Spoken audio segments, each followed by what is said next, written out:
Wrestling fans, are you ready? For the thousands in attendance and the millions watching around the world, let's get ready to rumble!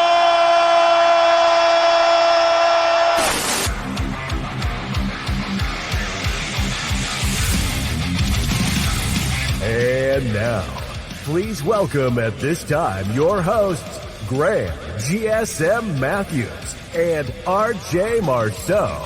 You're listening to the next era of wrestling radio. This is WrestleRant Radio.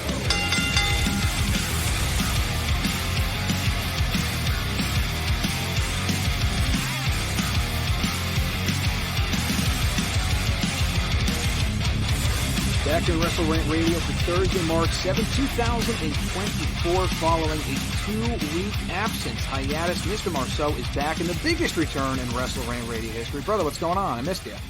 I'm doing good. I thought I was Future Endeavor Day. You were a little late today. I was a little concerned. I almost hit you with that Future Endeavors tweet like it was 2014 all over again, but you are back. I told you yesterday you're reinstated, so we're well on the road to WrestleMania here. I need you to help me break down all the stuff from the past week, including Revolution on Sunday, some highlights from that show. A lot of AEW news that I'm actually going to start the show with here today compared to the usual WWE stuff. There was plenty of WWE stuff to talk about, and we will, in addition to stuff from last week that you missed that I want to get your thoughts on. Before we get into any of that, though, new episodes of the show every single week on Thursdays, WrestleRant.com, WrestleRantRadio.com, iTunes, Spotify, TuneIn Radio, iHeartRadio, Google Podcast, Podbean, Amazon Music, and Pandora. Rate the show, review the show, subscribe to the show. Never miss a new episode every single Thursday. So, Mr. Marceau, like I said, I want to start off with some AEW stuff here, just because there was a lot of AEW news this week, from suspensions, departures, good stuff, bad stuff, a lot of stuff in the middle, from Revolution, Dynamite last night, kind of hitting the reset button in a way, kicking off a new era for the company, which I feel like is like their millionth new era, but you can say the same thing for WWE as well. For AEW Revolution, first of all, on Sunday, though, I thought overall it was a pretty good show. People calling it one of their greatest shows yet. It was certainly one of their strongest shows in a while. I will say that much. It was a strong show overall, fun show, some really good matches. Obviously newsworthy for Sting's retirement match in the main event, Will Ospreay's in-ring debut, a few returns, a title change, and some other stuff. But overall impressions of the pay-per-view, like it, didn't like it, and we'll get into the bigger headlines in a second from the show, like Sting's retirement. But just wanted to get your overall impressions of the pay-per-view from this past weekend. From what I saw, it was pretty good. I didn't watch everything. I watched kind of like just caught up on Monday, like kind of what I saw people were talking about. Mm-hmm. From what I saw, it was pretty good. I watched Ospreay and Takeshita, the main event with Sting and Darby and the Young Bucks in the world title match. I kind of glossed over some other things, but I kind of just tried to pick out what people were talking about and watch those. So from what I saw, I thought it was pretty good. Well, that's perfect that you watched that stuff, because that's exactly what I was going to ask you about. So Sting did retire on Sunday, as we all knew he would. Sting's last stand, so to speak, for the AEW World Tag Team titles. Walking into the show, the AEW World Tag Team Champion. Walking out of the show, still AEW World Tag Team Champion, alongside Darby Allin. A tornado match. Listen, I was just saying this to Randy Cruz right before we hit record here, when I was talking to him earlier. The match was a spectacle, is what I would call it. I really, really dug the match, but I'm not going to sit here and say, if you specifically did not like the match, I'm not going to blame you or argue with you about it, because I know there's a lot of things about this that you're not going to like. A lot of no-selling, a lot of smoke and mirrors, a lot of, like, bullshit. Like, Sting is 64 years old. Him kicking out of as many shit as he did, as much shit as he did, is pretty fucking ridiculous. The whole match was ridiculous. The Darby spot was ridiculous. I thought overall, though, it was great. I do believe personally it was one of the best retirement matches I have seen, best send-offs for any wrestler that I've seen. The Ric Flair one stands out, but this match was better, I think. And he also won, which you don't typically see, and I like the fact that he won. I kind of figured the Bucks would win. That was my prediction. But then Sting turned around and won the whole thing, and then he kind of retires undefeated in AEW, which is pretty cool. But your thoughts on the match itself, as far as it being Sting's final farewell from AEW, and what we saw in the match from the wild-ass Darby spot, how unnecessary it was. And again, I thought it was a cool spectacle. If the guy wants to go out there and do dumb stuff, whatever. Tony Khan apparently is not going to stop him. I thought it was worthy for the occasion, but I know you probably don't share those same sentiments. Kid knows me too well. I mean, like you said, it was what it was, I guess. It's just not my cup of tea. It just never has been. I don't think it ever will be. Like you said, the no selling. It's just not what I like in wrestling. So just the more I see it, the more I just like it turns me away, I guess. Like you said, I don't know. I think you said you thought it was a great set. I mean, I guess like you won. I guess wasn't like a great match, I would say. Like I said, it was more like it's just a happening. I don't know. The whole garbage stuff, him kicking out a ton. It's just not for me at the end of the day, I guess is the best way to put it. It's just not what I like to watch. So it was fine for what it was. Like you said, he won. So that's a positive. But besides that, like, I don't know. People are saying like the greatest send-off ever. To me, it was a match that he's never had. So it's not like it was like kind of like a touchback to old Sting moments or anything like that. It was just kind of like a modern day furniture match with him, like you said, kicking out of everything. The glass spots to me were extremely stupid. It's just not my cup of tea at the end of the day. I think I'm somewhere in the middle where I know you just absolutely hate this stuff. I don't prefer it either. It's not my cup of tea either, but I'll take it and enjoy it if it's done sparingly. And I think my biggest problem, I don't really have a problem with the match, but my biggest critique of the match, if I had one, was the fact that we see this shit so often, in this company specifically. Like, they do this shit on almost every single show. I'm not talking pay-per-views. I'm talking every single week on AEW television. I watched a death match between Orange Cassidy and Matt fucking Taven a couple weeks ago. Why?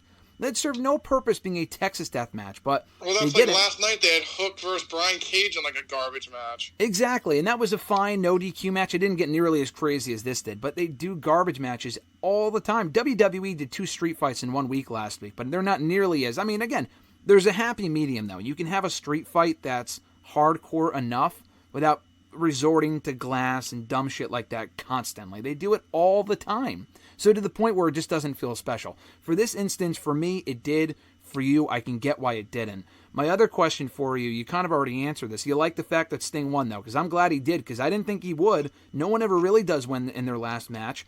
And I understand the notion of putting over the talent of tomorrow on the way out, the current generation, whatever. 1, the Bucks did not need it. And 2, it's not very often you see anyone have a run in a wrestling company go undefeated, and Sting did. So I like that a lot.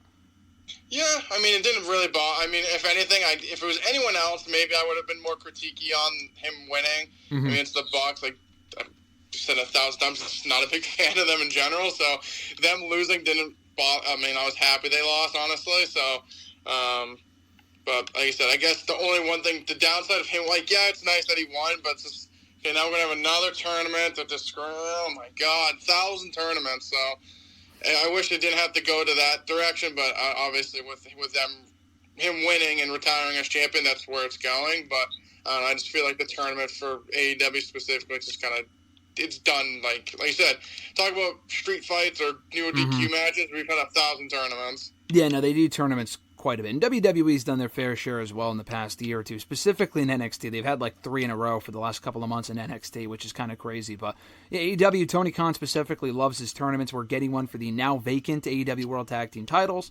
Does any one team stand out as far as being the team that you think will take those championships or that you would want to see win those belts? Because to me, there's no obvious suspect aside from probably the Bucks.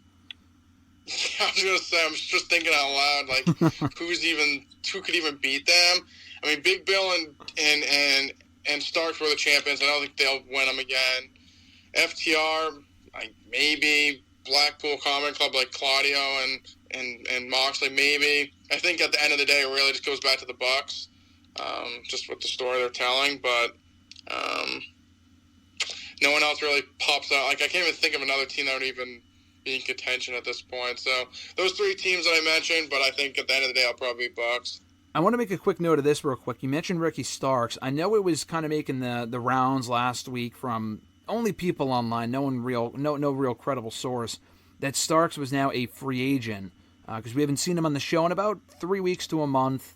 They haven't mentioned him. I think they mentioned him on Dynamite last night and having lost the Hook in the past, but that was really about it. he hasn't really been brought up or acknowledged since then, which isn't that out of the ordinary. I don't think he's hurt. It's more a matter of I don't think they know what Tony Khan doesn't really know what to do with him right now, and they're holding him off on TV until he's ready to come back. He was asked at the press conference after the pay-per-view, is Ricky Starks a free agent? Or maybe it was on the press call before the show, I don't remember.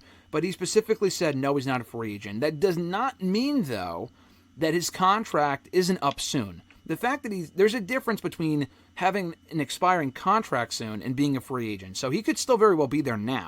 That doesn't mean that he won't be a free agent within a couple of months. I honestly think there might be smoke to the fire there. I don't want to put on my tinfoil hat, but I think there is a chance that Stark's contract could be up this year and that he could be on his way out, and they really don't know how to use him before he leaves. But that could just be my own opinion, though. No, I mean, I feel like I've heard the rumors that he's kind of on the way out. There's other people that have been speculating their contracts are coming up soon. I mean, for him, I mean, there's an opportunity with WWE. I don't know why you wouldn't take. I feel like before he won the belts with Big Bill, and honestly, I feel like they started gaining some steam before they lost the belts to Sting and Darby as a team. But since they lost, they haven't been on the show. So, I mean, for him, I feel like he's a big Cody guy. I feel like it makes sense for him to go to WWE. I mean, what he's done in AEW has been great. He's kind of jumped around factions, really hasn't found his footing. When they found his footing, it just felt like he was like a B-plus player, never really got to the next level, and then he kind of had this tag team with Big Billy. So I feel like they started just getting momentum right when they lost the belts, and then it kind of fell apart from there. Mm-hmm. So, I mean, wouldn't shock me if his deal's up soon and they don't come to an agreement. Hopefully he'll fare better at a tryout with WWE than QT Marshall did. I mean, he was pretty straightforward. To his credit, was QT Marshall. I saw the interview he did with Bill Apter about a week or two ago, and he was like, yeah, I spoke with WWE when my contract with AEW expired, and we weren't really on the same page. And he said the talks went well, but they weren't really on the same page as far as what he wanted to do and what they wanted him to do. And I think I read that as he wanted to wrestle, and they wanted him probably to be a producer or an agent. And, I mean, he could probably have to start in NXT, which who gives a shit at that point? Who even really cares that much about QT Marshall in general as an on-air talent? So then he went back to AEW as well. We didn't really discuss that at the time, but that got a good laugh out of me as far as the fact that, there were all these reports about, he doesn't like the direction AEW is going and blah, blah, blah. And he mentioned in the interview that he kind of confirmed that was the case. And he's like, well, that was the direction we were going in October. I'm like, it's March. I mean, has the company direction really changed all that much in 2 or 3 months? I mean, I don't think so. But, I mean, that's just me watching as a fan. I don't know. But he is back. Back to Revolution, the Will Ospreay's in-ring debut, I thought, was the best match on the show by far. Beating Takeshita, I thought they had a great match. Again, the problem... Again, if I had only one critique, it was that, like, certain spots... This is why I don't really think they utilize the agents or the producers that are doing these matches. Like, they don't utilize them to their full potential as far as, are they not talking to each other? Like, why do we see some of the same stuff on the same show with AEW constantly? Where they do the same shit where someone hits a finisher and then the person kicks out at 1. Like, I don't like that spot in general, but if they do it, again, sparingly, I'm okay with it. They did it twice on the same show with Sting and Will Ospreay in almost back-to-back matches. It's like, can you not space it out a little bit better? But other than that, I thought the match was great. He won. No shit.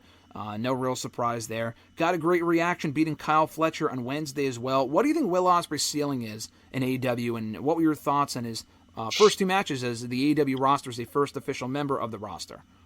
I mean, I think his ceiling's high depending on the booking. I mean, at this point, it seems like they're going to push him pretty far up there. I feel like his style is exactly what fans of AEW like.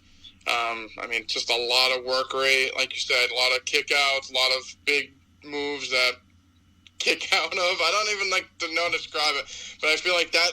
I think when you say the agents, I think that's to a point. It's like there's only so much they can do because I feel like I said, I feel like a lot of the matches are based. There's no real story. It's just a lot, like you said, work rate or big moves or stuff like that is kind of like what they're going for. So.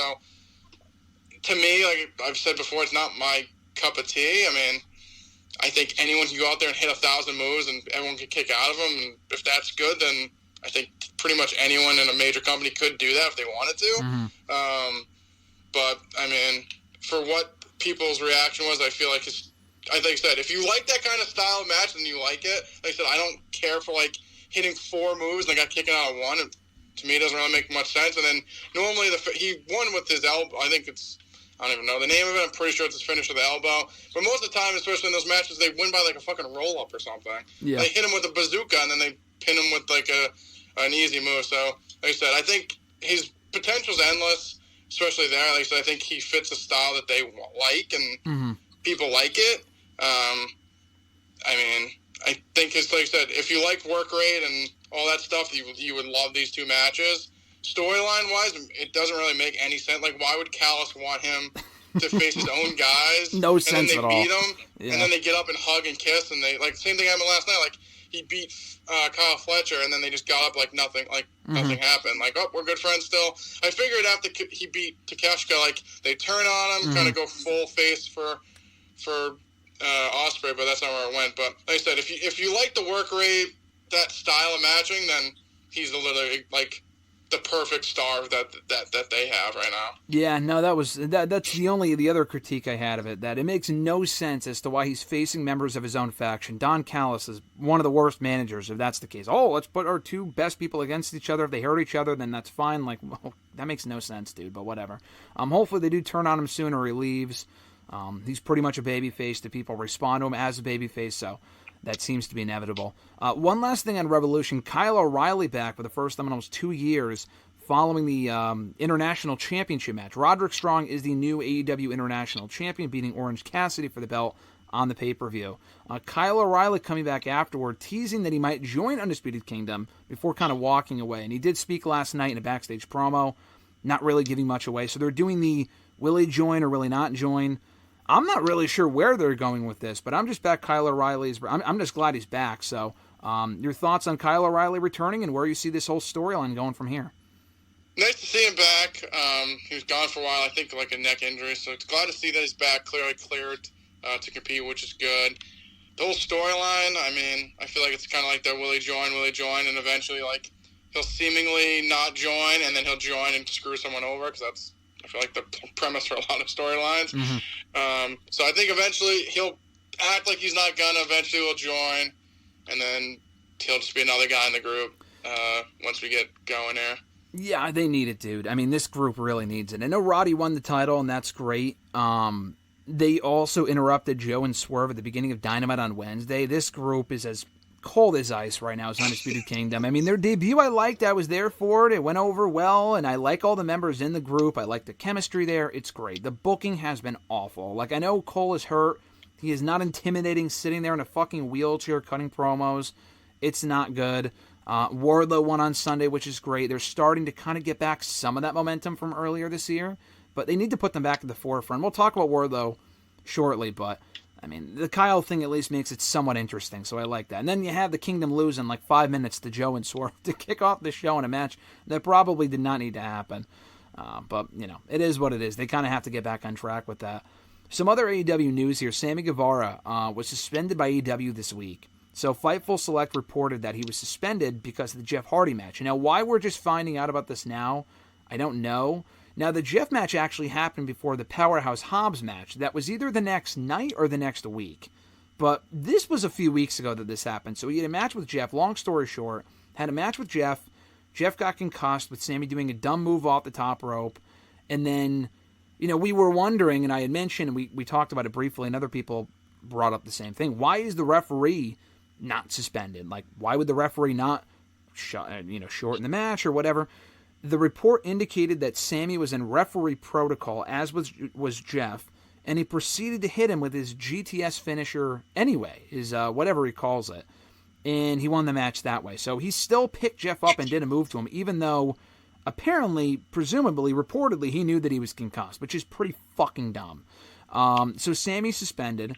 As far as we know, the referee is not, but it sounds like Sammy was suspended because he heard that he was concussed, did it anyway, and the referee, again, I'm not really sure why he wouldn't have just stopped the match. Was the idea to have him roll him up? Like, the whole thing is weird. Maybe we don't have all the details yet. It's odd, but what's your whole take on this situation? And did AEW do the right thing by suspending Sammy Guevara in this, if these details are accurate? I mean, at the end of the day, Sammy's expendable, so it's not like a huge deal. But like you said, I think, seemingly like the ref would be like, just roll him up or like finish it or call the match off. Not sure what happened there. I mean, Tony's at fucking Gorilla. Can't he? I mean, he's in Shivani's ear constantly. He can't just be like, stop the match. I don't know. Like, I feel like Sammy's just a perfect scapegoat. Like you said, I mean, how would you technically know that he's concussed? I mean, yeah, he could be dazed, but I don't know exactly if you know he's concussed. Like I said, if they told him he's concussed, and I don't want to say, hey, just beat him, and then he picked him up and hit him with his finish. Yeah, is that dumb? Yeah, but like I said, like, I feel like the producer, Tony, the referee, the doctor, I mean, there's other people that are also to blame. I mean, if you clearly can tell this guy's messed up and you let it continue, I mean, I think there's more people to blame than Guevara. I mean, he has had a history of injuring people, like the whole Matt Hardy thing. I feel like he's definitely landed on other people as well, so it's not obviously ideal, but when you keep letting this guy go out there and do it, I mean, you're pretty much an enabler. Like the next night or the next show, he had the match with fucking Hobbs. He was doing a swanton from the ring to the floor. I mean, through a table. Like, why would you let him do that? Yeah. So, I mean, that's clearly what gets Sammy over. I feel like he's a high flyer and does those moves, and that's what people like about him. If he has, I don't know how many fans he's got rolling, banging down his door, but, I mean, that's what made him special or made people interested in him to begin with, but I mean, if you can't do it correctly, then don't do it. And Tony's the one that keeps enabling him to keep doing this stuff because every match he has is like a ladder, no DQ match that he's doing stupid shit in to begin with. So I don't even think the Jeff Hardy one was, but, I mean, at the end of the day, you keep enabling someone to do it, it's going to keep happening. Yeah, I think you're right, though. I think it's definitely indicative of a bigger issue going on right now in that company as far as... I feel like we see this concussion stuff a lot where we hear that people are concussed in a match and they continue the match anyway. I mean, the Matt Hardy one was just egregious back in All Out 2020. And then it happened, I think, maybe not long after. I don't know if it was a year later with the Dark Order. Alex Reynolds got hurt in a match.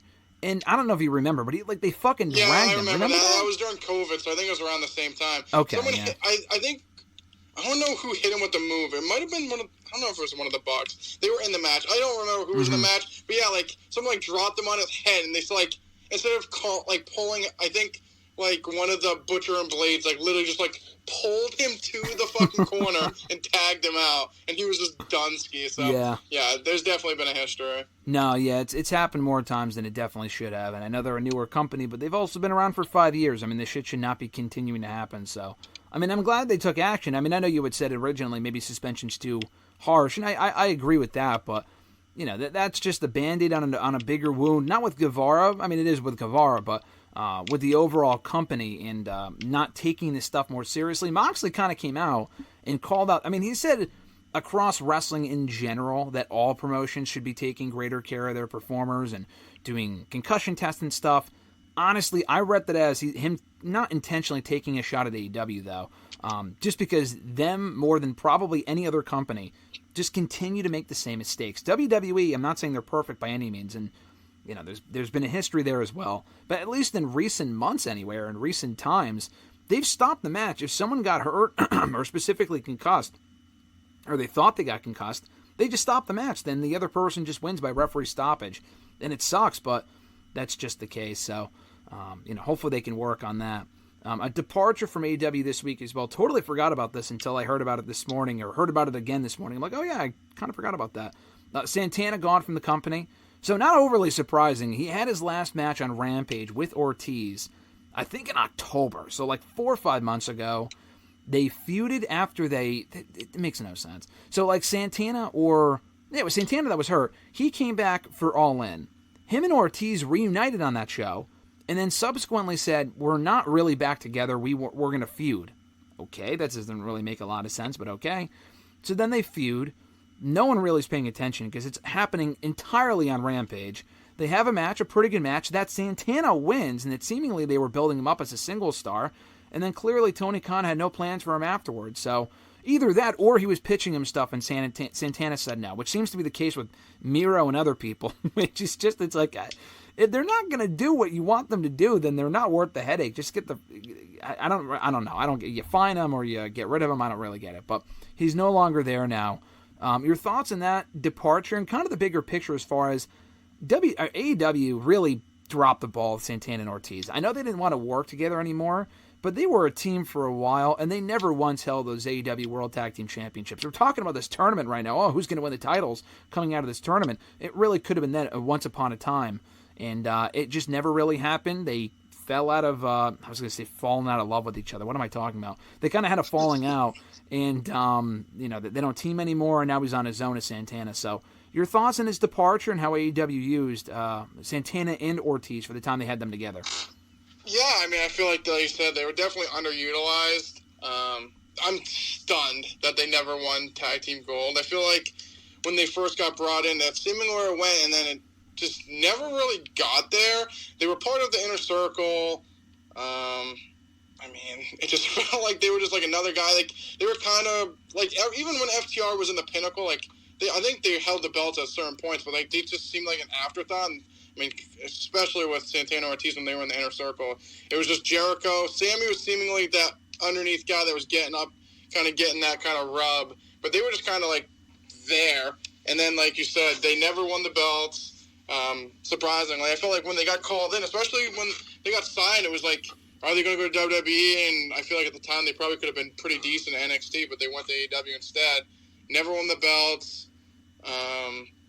Broke up, like you said, seemingly. They were pushing Santana, which was surprising recently. You said he beat Ortiz. I think he had a couple other matches on his own. They're like, oh, is Santana going to get a push? And then nothing happened. And I saw the news that he was not re-signed. So I think they could have been a lot bigger. And like you said, kind of looking at the tag team division now, like the whole company was built off of tag teams, basically. Like they're like, oh, we're going to push tag teams. And right now their tag team divisions couldn't be any weaker than it possibly could be. And there's some talented teams, but yeah, I mean, it was a real focus when the company first started in 2019, and it was for a while, probably I would want to say until like early 2022. And then when they were bouncing the belts around from like the Bucks to Keith Lee and Swerve and Jurassic and all these other teams over the course of a couple, I mean, the Jeff Hardy getting suspended really threw that thing out of whack, but the division kind of took a turn for the worse after that. And they still have a lot of really good teams, but it's just not at the same height that it was. And then I say that, the tag team titles just main evented a pay-per-view. But if it wasn't Sting's last match, I guarantee you that would not have been the case. So hopefully they can kind of pick the momentum back up with the division. As far as Santana, I mean, he was a really talented performer. Personally speaking, seems like a good guy. He's a good worker. They were pushing him on his own. In AEW, he was absolutely never going to get beyond a certain level on his own. I applaud the effort, but I can't even say that Tony Khan should have done more with him on his own. I mean, the guy's good. There's a million people in that roster. I want to see pushed over him. They just have a million people on that roster in general. But there's a lot more people that I would want to see pushed on their own over Santana. Or even Ortiz, who was also good, but there's just no plans for him, clearly. So AEW was never really going to work out. If he was really that bothered by teaming with Ortiz and they really can't work it out, him leaving was probably the best case scenario for him.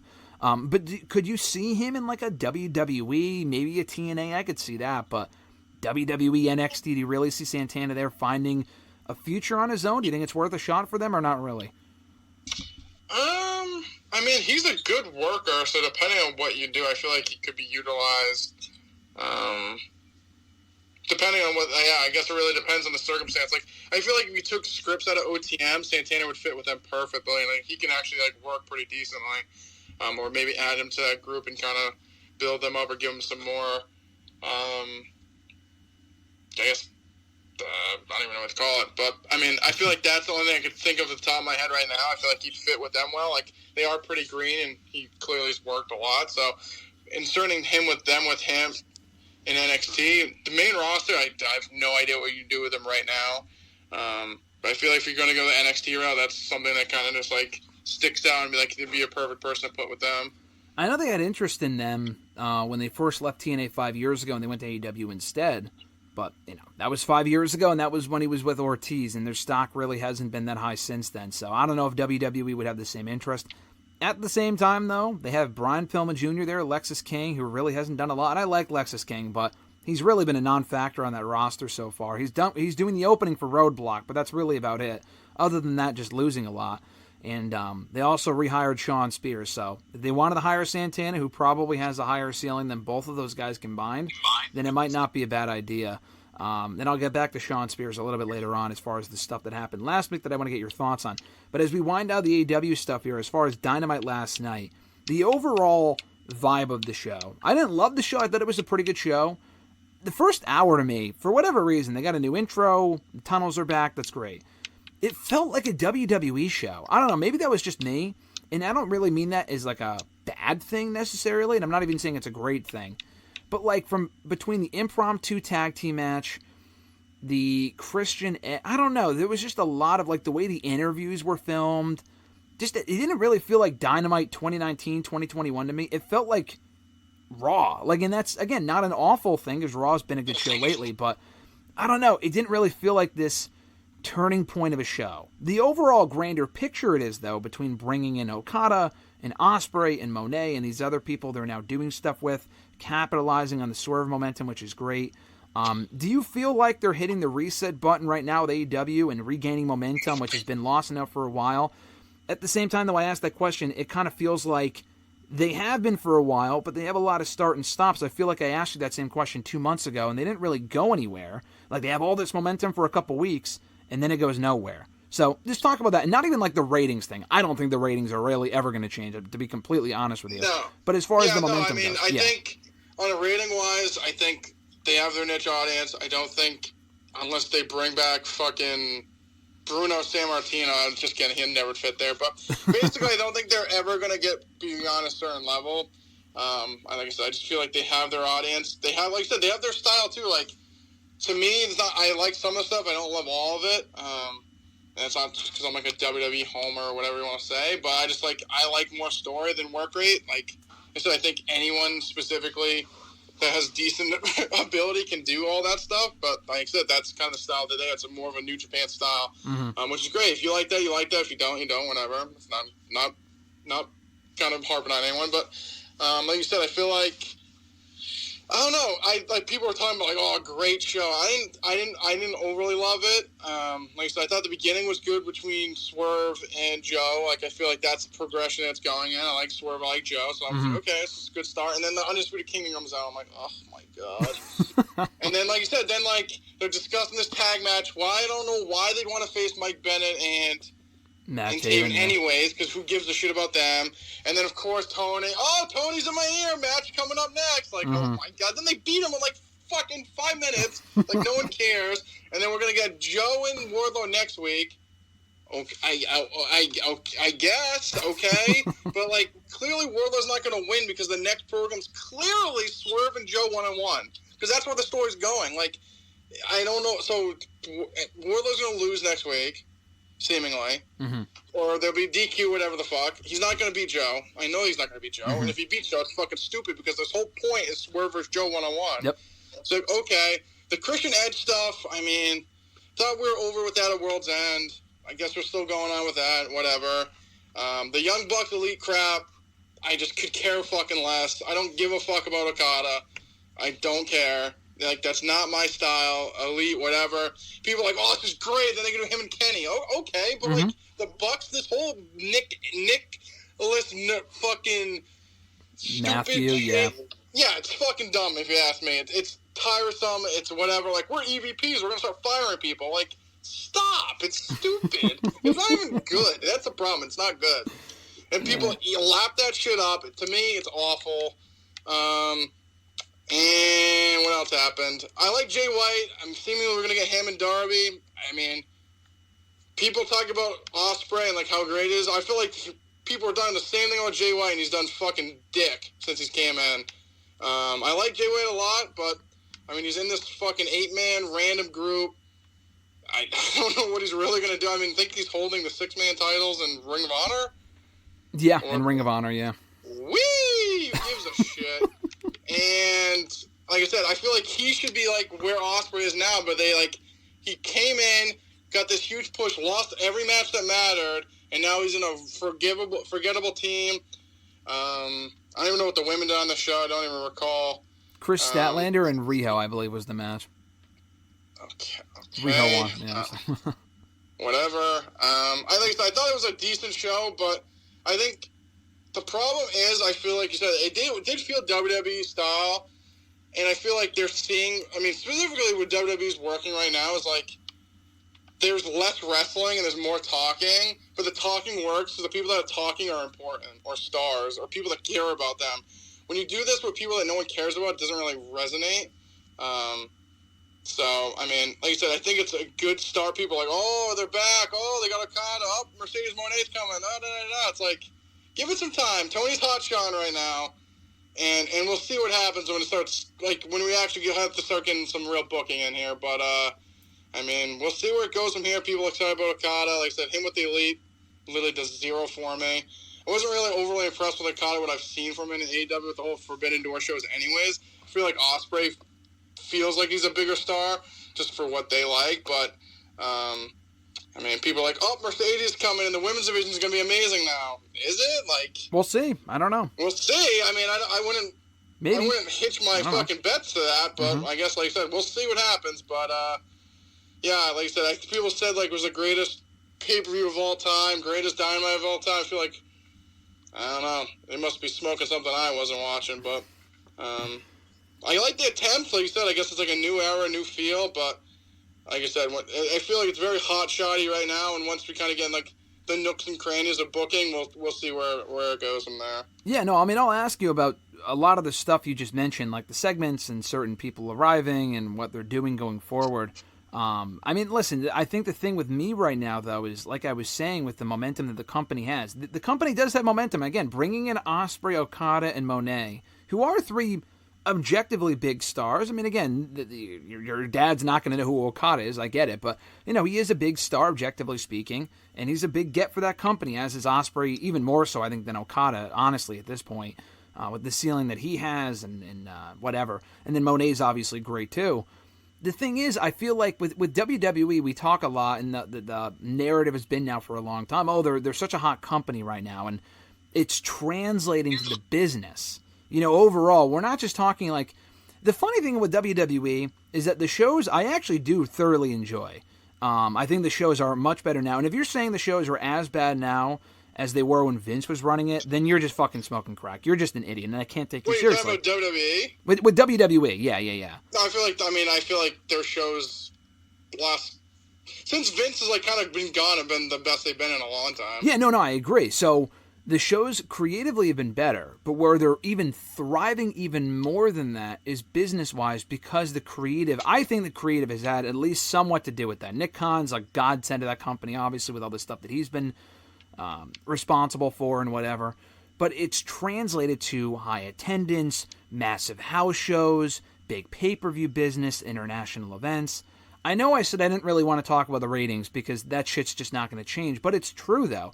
If the week-to-week television in AEW was great consistently, I liked the show last night, and you even said that other people said the show was great, and I saw that too.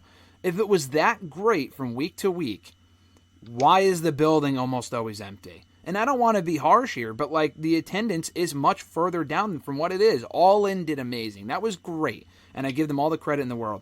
But what about every other pay-per-view they run? They're doing Dynasty next month. They're doing another show before Double or Nothing. Okay, cool. What's the attendance looking like for that? Ratings aren't really improving at all. I don't know. I just feel like with AEW, their biggest problem, and WWE was guilty of this at one point, WWE right now is, like, consistently hot. Not every Raw's a home run, I'm not saying that, but, like, the business itself, the numbers reflect that, and consistently it's been hot for the better part of a year and a half. With AEW, you'll get a lot of, I guess, momentum is what? People praising the show online on Cage Match or something? I'm not really sure what you would call that. But it only happens for a couple of weeks.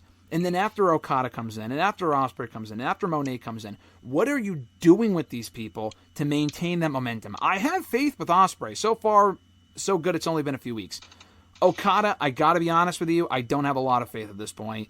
And I don't completely hate the Elite, but I said this in the tweet that I put out last night, and I know you agree, and we can agree on this. The Elite nonsense is fucking awful. I'm sorry. I mean, maybe that's just my opinion, but, like, dude, for 5 years now with this company, it was all about it's in the name. I know AEW, All Elite Wrestling, I get it. But, like, they were on the same team.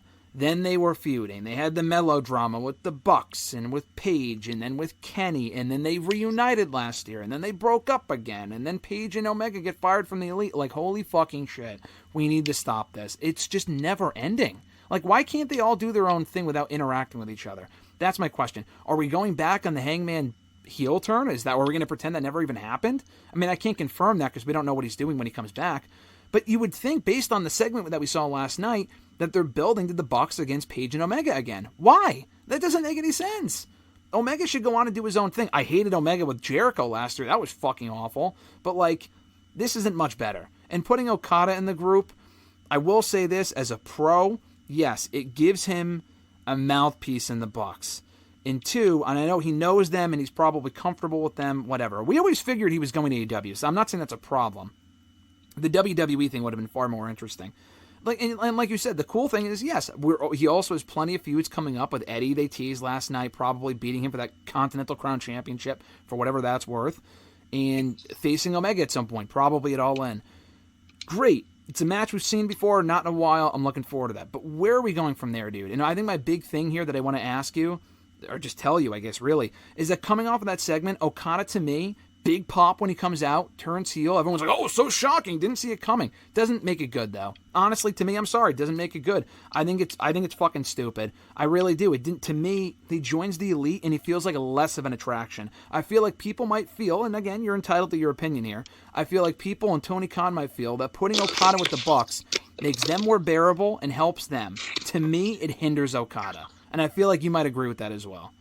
I feel like at the end of the day, it does worse it makes me hate him more than I hate the Bucks. Like, I don't want to see them, so them associate with them, like you said, I guess it's like heat in the quotations, but they have like go away heat with me. It's not me like, too, yeah. It's not like I like boo them. It's like, get the fuck off my TV. It's fucking terrible. So, like you said, I think people, like you said, are excited. It's clearly, like you said, people saying like a new era, boom period, whatever you want to call it. But like you said, I mean, you're very critical, GSM. I don't watch your lip, but I'm trying to be fair here. I think the problem is people say, like, I think what they always fall back on, which, I mean, I guess they just keep always falling back to All Out.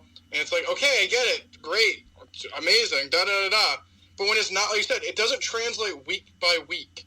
The shows have never done less, like, you see it every week, like the attendance is down every week. They're not running big buildings either. Mm-hmm. Some weeks they're running pretty small buildings and they can't even get it half full. So, I mean, next week they're going to be in Boston. I saw the reports, around 7,000. I was just there for a house show for WWE and they had about 10,000 people for a fucking house show. So, I mean, I get that. They're trying to get the momentum again, but I don't know what the difference is. Like you said, WWE's kind of thriving right now. Like, they are as hot as they've been in a long time. And, like, is every Raw great? No, but I don't know what they are doing differently. I just feel like they have a ton of stars, and like you said, they're not even wrestling every week. They're just talking, and people fucking lap that shit up. So I don't know if it's just they have a lot of stars, they just have a lot of interesting people or storylines going on. Like, I saw the other day, like, is Jey Uso the greatest wrestler ever? No, and I'm a huge fan of his, but they're saying he's the second highest merch seller right now for T-shirts. He's not even that, like I said, as an in-ring competitor, is he considered one of the best in WWE? Not even probably the top 20.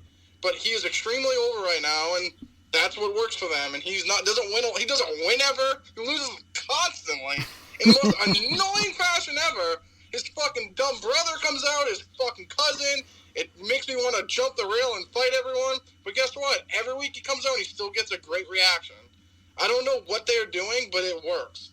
Yeah. And I think it might be because they're fans, like you said, like, that's what they enjoy, and the stories are there, and it is what it is. But that, I feel like that's the difference. Like, their attendance goes up every week, and they're doing great numbers and buy rates and revenue and all that businessy shit, and hopefully AEW can get there. But I just, like I said, I feel like right now everyone's talking about what's coming in, but like the end game, we haven't seen it. We've seen all this time, like, oh, they brought this person, and they brought this person. Oh, this is the new change. It's the new game changer. Like I said, I just mentioned Jay White. Like, they brought him in. Everyone was saying he's going to be the cat's ass, and he lost all his matches. Now he's in a meaningless group. He's just another one of the boys at the end of the day. So they just Tony needs to just, I don't know, his booking just, to me, just sucks. It's just all hot-shotting, big matches, but there's no storyline week to week that makes Dynamite, like, must-see. Mm-hmm. And that's the problem. Like, people are like, oh, the pay-per-view matches are great. But yeah, but they just, like I said, it's a lot of work rate and hitting a bunch of moves, and people get fucking giddy for that stuff, I guess. But, like, there's no story. Like, Swerve right now is probably the biggest star in AEW, and it's like, I feel like they're just going to blow right by him. Like, he's starting to lose the momentum a little bit. Like, now he's turning face, kind of. It's like, I feel like with him, it's like, strike with iron hot. Like, he's fucking over. Like, do it. Like, I hope that when him and Joe face, he finally beats Joe, but I don't know. I just have, like, a gut feeling they're going to bypass him, and then he's going to be, like, in the Jay White spot, and it's going to suck. Yeah, I mean, maybe. I have enough faith that they are putting the belt on Swerve. I like the fact he lost on Sunday because Sting's moment was really the focal point of the show. That was I think that was the right outcome, and he can always win at a Dynasty. Why they gave Wardlow a title shot, only to lose on next Wednesday, I don't know, and I don't really want Wardlow to win anyway because it makes no sense right now. That's pretty dumb. He had a great promo a couple weeks ago, and they just, I don't know, it doesn't make a whole lot of sense.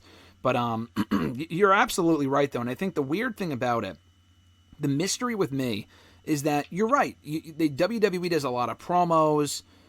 I think they've just found a rhythm that works for their shows because it's not the same Raw that we were watching, that you and I were watching together 10 years ago. Like, there's better matches consistently, but there's also better storylines consistently, better promos consistently, and more stars. There's also better promotion, too. It's just, like, small. I think they've done, like, the small little things. Yeah. Even, like, a casual person will recognize, like, when they, I don't know, insert Liv Morgan, like, she'd be like, oh, Liv Morgan's facing Nia Jax next, because that happened a couple weeks ago.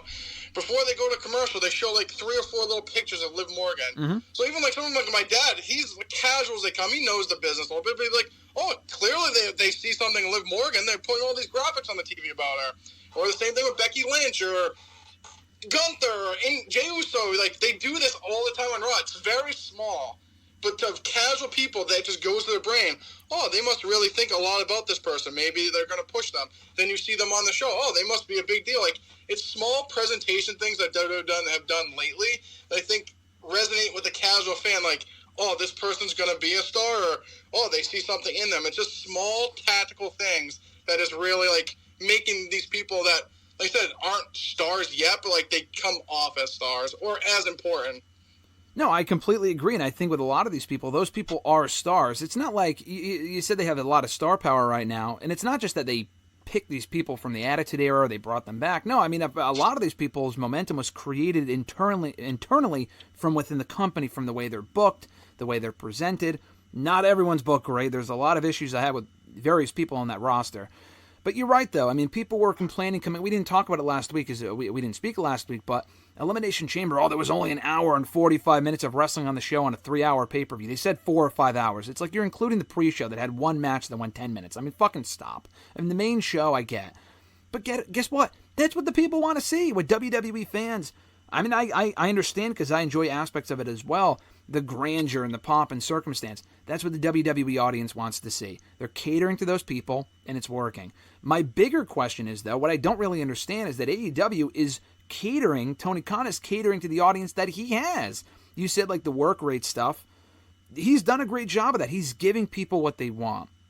But more people aren't tuning into the show. I mean, that to me might just prove it's a niche thing. Like, a niche amount of people care about, and I'm not saying I don't like work rate. I like a lot of these shows, but it's not translating business-wise and momentum-wise. After a couple weeks, it's business as usual. And sometimes a decent Dynamite will be better than a good Raw. I mean, that's just the curve there. But I don't know, man. It's just weird. I mean, they just bring in a lot of people, and like the Okada thing. Ospreay to me right now feels like an attraction. Okada after one fucking night does not. I'm sorry, he doesn't. The Elite thing is awful. The Elite need to go away for a while. And I like Omega and Page. The funny thing is that Omega and Page are the two better members of the Elite. The Bucks did a great job on Sunday with Sting, I will say that. But they have go-away heat with me as well. Putting Okada with them, I don't care about that. I'm not going to pay a ticket to go see them next week. I don't give a shit about that. And it's not a heat thing. That's a go-away heat thing for me as well. Them, Jericho, don't even get me started, dude. Like, the whole Hook thing, what are we doing? Like, we have to put Jericho with Hook now? Everything that man touches at this point is cancerous. I mean, it's just everything terrible. Jericho touches, he needs to go away. I mean, everything he's touched in the last year has been god-awful. It's god-awful, and no one really benefits from feuding with him, beating him. Like I saw someone say, and it's really funny, Jericho's lost a lot and has put no one over. Yet Sting lost to no one and put a lot of people over, by Darby by association, matches he had with other people, simply by sharing the ring with Sting.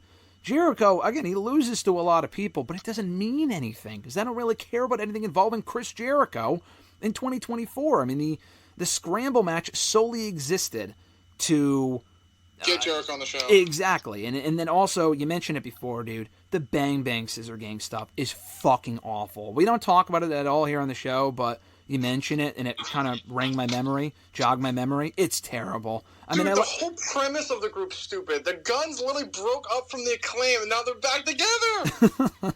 It's fucking stupid. But the thing is, if we're getting to the end game, which I assume we will, of Bullet Club Gold and the Acclaimed and daddy-ass Billy Gunn, why not just do that from the get-go? Why go through the whole rigmarole of having them team for 2 months, doing dumbass segments and promos that accomplish nothing? Oh, they're over.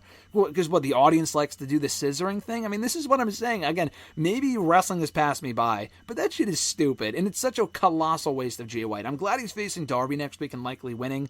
Darby's going to clown Mount Everest, and he's whatever. He probably won't be around. But get this Bang Bang Scissor Gang crap off my TV. It is god-awful. It is really, really bad. Him, Jericho, and the Elite. It's awful. It's awful, dude. I'm sorry. There's a lot of stuff I like about the show right now, but that is not one of them. The Cage and Copeland thing, I'm looking forward to the rematch you mentioned. I thought we were done with that. I agree. I knew that we were always headed for another match. I don't have a big problem with this, but I just want to mention this quickly. We had Garcia and Cage on Sunday for the TNT title. I know you're not the biggest Garcia guy. I'm not his biggest fan either, but I've liked what I've seen from him since he turned babyface and split away from the Jericho bullshit. He got momentum. I'm thinking, cool. He's probably going to win the belt. He could benefit from it. And moreover than anything else, Cage and Copeland 3, 4, whatever it is. It's technically 4 in AEW because they had that quick match at World's End. It doesn't need the TNT title, but they're doing a match in 2 weeks, seemingly, for the TNT title. Why does Copeland need to be holding the TNT title? He just won it at World's End. I mean, why are we doing this again? Why couldn't Garcia win it? He's out there looking like a loser with his buddy losing a kill switch in 2 minutes. I mean, what the fuck is this? Yeah, but that's also just like they're teasing, like, oh, if Wardlow beats Joe, he's just going to hand it to Cole. Like, they already did this already with MJF and Wardlow. Yes, we did, yeah. And we did the same thing with Christian and fucking Kill Switch, Luchasaurus, whatever. They just did the same thing. Why would you even tease it? Why would you even tease it? That's what I don't get. And like I said, they're pumping up Wardlow. I'm going to beat anyone. And then they're going to have him lose next week? Well, that was 2 weeks ago. We cut that promo about how he's like a badass. He's going to win the belt, blah, blah, blah, blah. And then 2 weeks later, he's going to lose the fucking Joe. Stupid.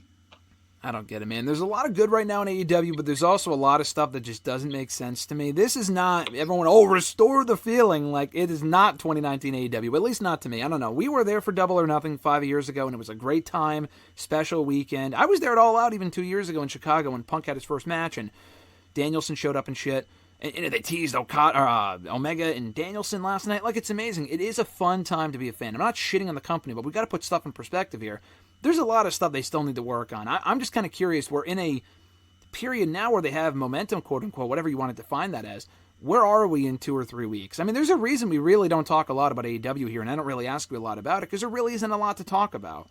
So, I don't know. We'll find out where we are in a couple weeks. And hopefully, for their sake, I hope they can maintain the momentum. Monet is coming in next week. That's cool.